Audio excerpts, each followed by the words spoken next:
네, 시종일관 출발 전략입니다. 김진표 대표부터 키워드를 연결해서 어떻게 개장 상황부터 보셨으니까 시종일관 출발 전략은 어떻게 잡을까요?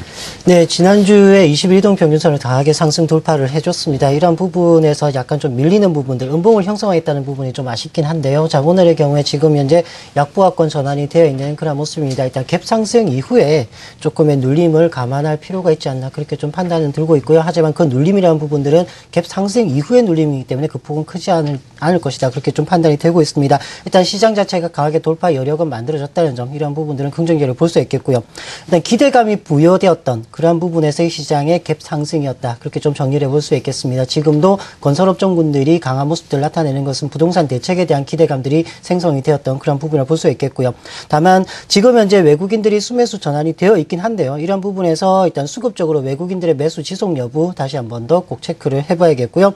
일단은 앞서도 말씀드렸듯이 외국인들이 매수세를 강하게 펼친다 하더라도 현재로서는 여러 업종군들에 다소 좀 분산이 되어 있는 그런 상태이기 때문에 특정 업종군들로나 혹은 지수를 끌고 올라가기에는 아직은 좀 시기상조다. 그렇게 좀 볼 수 있겠습니다. 그렇기 때문에 일단 갭 상승 이후에 눌림은 조금 감안을 해보자. 그렇게 말씀을 드릴 수 있겠고요. 다만 긍정적인 업종군들 본다면 21이동 평균선에서 다시 한 번 더 돌림은 나타나고 있는 업종군들이 볼 수 있겠습니다. 대표적으로 본다면 전기전자 업종군들의 경우에는 다소 눌림을 받았지만은 재차 돌리기 시작하는 그런 모습들을 나타나고 있고요. 유통업종군들도 마찬가지의 모습들이 전개가 되고 있습니다. 그리고 건설업종군들 그동안에 좀 횡보를 하다가 지난주에 양봉을 형성하면서 재차 돌파를 시도하려는 일단 박스권, 횡보권을 시도하려는 그런 모습들이 나타나고 있다고 볼 수 있겠는데요.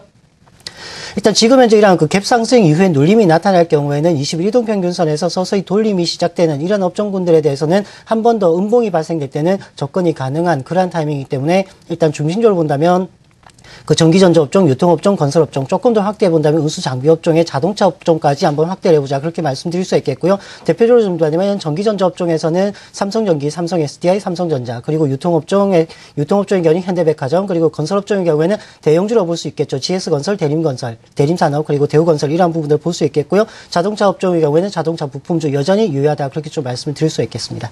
알겠습니다. 자, 시종일관 출발 전략 무지하게 빠르게 해줬습니다. 자, 이번엔 코스닥을 중심으로 해서 박세진 연구원의 시종일관 출발 전략은 뭡니까? 네, 일단 그 컨텐츠 미디어 업종에 대해서 다시 한번 좀 관심을 가질 필요가 있다고 보여집니다. 그 추경 예산이 편성된 이후로 다시 그 정부 정책에 기반한 모멘텀을 좀 찾는 움직임들이 활발한데요. 그 다시 한번 좀 정부 정책에 관련된 그 가장 큰 수혜를 받을 수 있는 업종에 대해서 다시 생각을 해보자면 단연 그 컨텐츠 업종을 꼽을 수밖에 없습니다. 일단 그 2012년 그 개인 문화 오락 서비스의 국제 수지가 그 사상 최초로 흑자를 기록했다는 부분, 그리고 이번 창조 경제의 신성장 동력으로 그 문화 콘텐츠 산업이 창조 경제를 견인할 수 있는 그 새로운 주력 산업이라고 그 신정부가 지금 꼽고 있다는 점에서 일단은 그 정책적인 수혜 자체를 그 크게 기대할 수 있는 상황인데, 일단 그 미디어 가치 사슬이라는 측면에서 봤을 때 우리나라 같은 경우에는 네트워크 디바이스 측면에서 굉장히 경쟁력을 가지고 있는 나라입니다. 그렇기 때문에 그 신정부에서 어떤 그 산업을 육성시키고자 한다고 하면 이 미디어 가치 사슬 중에서 우리가 가장 큰 수혜를, 성장의 수혜를 볼 수 있는 부분은 컨텐츠 업종이다라는 생각을 좀 해볼 수가 있겠고요. 하지만 그 컨텐츠 업종이라는 부분이 그 게임, 문화, 방송, 그 전반적으로 너무 그 광범위한 영역에 걸쳐 있기 때문에 그 투자 포인트를, 그 투자 대상을 좀 압축시켜서 가져가는 부분이 상당히 그 중요한 포인트가 될 수가 있습니다.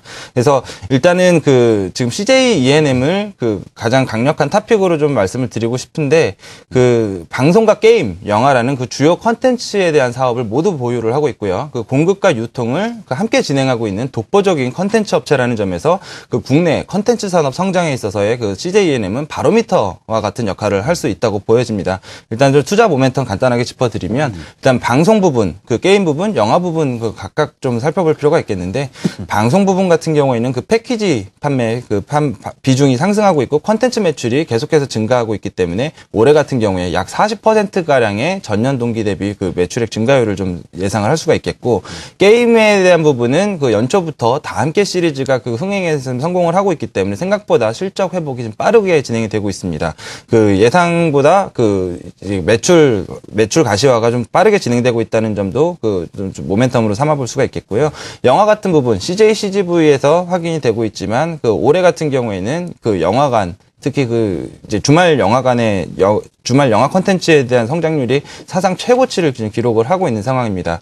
이 방송 게임 영화에 대한 그 모든 부분에 있어서 실적 가시화가 좀 빠르게 개선이 되고 있기 때문에 CJ ENM, 정부 정책 수혜와 산업 성장에 대한 모두 호재로 좀 작용하는 모습을 보인다면 앞으로도 좋은 주가 흐름 이어나갈 가능성 높을 것으로 보고 있습니다.